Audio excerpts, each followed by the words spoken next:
বাজার বসে সবজি হাট। আর এই যে এদিকে মাছের হাট বসে, মাছ আজকে বসে নাই। ইজাদারের সাথে মুখোমুখি গামলা হয়েছে খাজনা নিয়ে, ওই জন্য আজকে মাছটা সব বন্ধ হয়। লকডাউন রেখেছে মাছের হাটে, কোনো মাছ ওঠেনি, খালি সবজি টবজি উঠেছে। এই মাছের জন্য সবজি বাজার আজ ব্যবসা নাই, কোনো ব্যবসা নাই আজকে। মাছ নাই বলে আজকে সবজি ব্যবসাও নাই। আর আমার এদের খেদের ভাইয়ের ব্যবসা আজকে ডগে উঠেছে। সালাম আলাইকুম খেদের ভাই, কি অবস্থা, কেমন আছেন আপনি? আজকে ব্যবসা কেন হলো না ভাই? মাথাটা লকডাউন দিয়েছে, আজকে ব্যবসা নাই।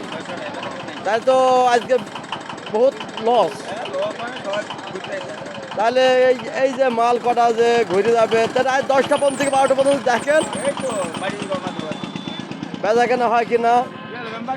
এই যে এমন অবস্থা বাজারটা, আজকে মাছের হাট বসে না বললে আজকে ব্যবসা বাণিজ্য নাই, চারিদিকে সমস্যা আইছে, ব্যবসা বাণিজ্যতে কিচ্ছু হয়েছে না।